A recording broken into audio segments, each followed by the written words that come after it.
playing the character Ebenezer Scrooge, and he lives a very lonely, isolated life with no love. Anything that's about peace or goodwill toward men is like a knife through his heart.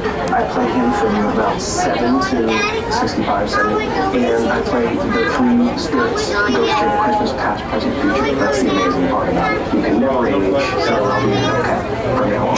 If I could cast an A+ caliber actor and have him play 2 or 3 roles, then I got great actors in every part of my movie. Colin Firth plays Fred. He represents the spirit of Christmas. Fred is Scrooge's nephew. If Scrooge is the ultimate pessimist, Fred is the ultimate optimist. Right. He plays the beautiful gal who Scrooge falls in love with and then breaks up with. It was the lost opportunity he missed out on. And she plays little Fan. Fan is the ever-endearing, non-judgmental sister of Scrooge. Bob gets to do 2 different roles. Fezzi Baker is this jovial, dancing cherub of a man. He's a scrunch-up old man. From what I've seen in the picture of him, it's exactly like me.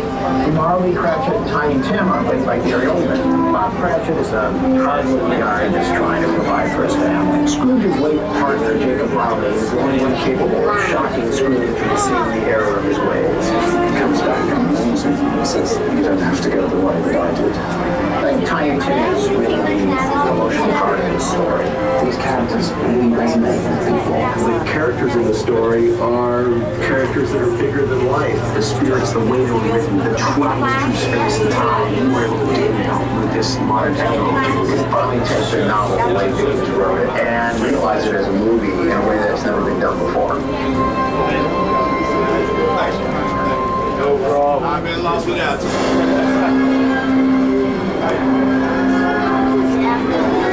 Enough value in for this movie, and that this stack of money is more important than human soul. It's as poignant today as it was This way we're able to create the incredible world that Dickens imagined from the start of the film. The recreation of old London starts with historical photographs and reference material. Instead of streets, we were trying to be very accurate to actual streets of London, like Main Street, which is the street just outside of Scrooge's house. Photographic reference of that building and identify to be the idea of what the story needs. Mackenzie in London is something that you could, of course, do in live action, but what you can't do is a kind of visual artistry, having beautiful artistic tableaus, and these kinds of elements into the storytelling. So visual still has a very strong place in the modern imagination. When you read Dickens and the way he describes London, it's absolutely breathtaking. We really wanted to capture the tone the way Dickens envisioned it.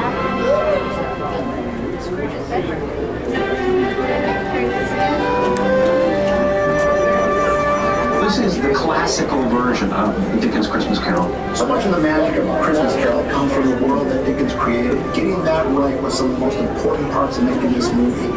The Christmas Carol is set in London in the mid-19th century. Dickens created a visual world which is associated with moving from the streets and a mixture of menace on the outside and narrative on the inside.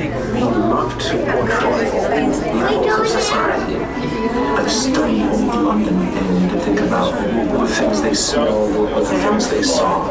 What was it like back then? There was a lot of soot in the air, things like that. It was a real challenge because you really have to create the whole world. And some of the best artists in the world illustrate each location from start to finish. This way we're able to create the incredible world that Dickens imagined before we started. The recreation of old London starts with historical photographs and reference material. Very accurate to actual streets of London, like streets just outside of Scrooge's house. We've got a lot of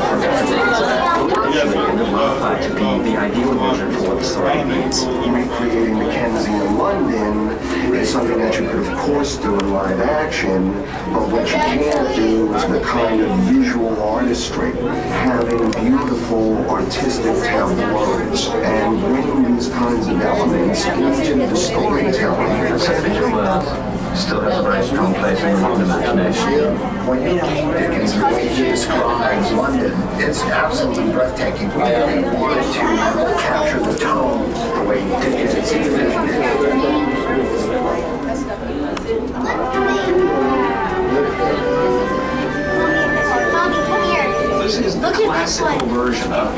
Christmas Carol. So much of the magic of A Christmas Carol comes from the world that Dickens created. Getting that right was some of the most important parts of making this movie. A Christmas Carol was set in London in the mid-19th century. Dickens created a visual world which is associated with him. He's moving foggy streets and a mixture of menace on the outside and merriment happening inside. He loved to portray all levels of society. I studied England and to think about what were the things they smelled, what were the things they saw, what was it like back then. There was a lot of soot in the air, there was a lot of things like that. It was a real challenge because you really have to create the whole world. We had some of the best artists in the world illustrating each location from start to finish. This way, we're able to create the incredible world that Dickens imagined before we even started filming. And the recreation of Old London starts with historical photographs and reference material. Most of the exterior streets, we were trying to be very accurate to actual streets in London, like Lime Street, which is the street just outside of Scrooge's house. You can build it visually and modify to be the ideal version of what the story needs. Exist. We were very locked into designing a room, for example, and keeping the actors moving within the parameter of that room. So approximations of things. It's a typograph. There's a table and props. So you had to create the whole thing in your head. We make the physical piece, and then we have to know exactly where it goes within the motion capture stage so that it'll lock in with the computer designs later on. So if a room is a certain dimension, the actor can't roam beyond that, or he'll walk through a wall, or he'll walk through a door. You just use imagination. You've seen the pictures, you've seen the artwork, you know what the thing's going to look like. And so really easily, I think, once you start doing it, you kind of imagine yourself into it. Great artistry and a real spark.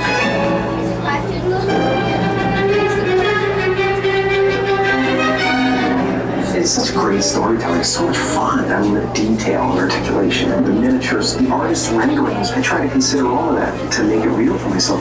The beauty of A Christmas Carol is in the details, and making sure that we got the details right was very important. Is instead of searching around London for little tidbits of reality to shoot your movie, we can build it entirely to real the way it really was. If you were to put a virtual camera into our environment, you could follow Scrooge through the whole set and you could follow the music. Each model had to be just right because they helped all of us, the filmmakers and actors, to visualize the world we're creating. These incredible scale models really have to create into observe a lot of people's the feeling and the atmosphere. They help to become cartoon, and what they are is complete goddamn. Seen them anywhere. On the capture stage, the actors wear a leotard. And it's covered in these little white balls, which are sensors. They capture the actors' full range of body movement. And you've got computers all over you, and then they put this hat on you. With 4 HD cameras, and they point directly at your face, capturing the different sectors, shall I call them? So they put a mask on your face that has holes in it, and then they mark it with a pen. The dots are just reference markers. Those cameras are so precise that they can read every pore, every crease in the actor's face.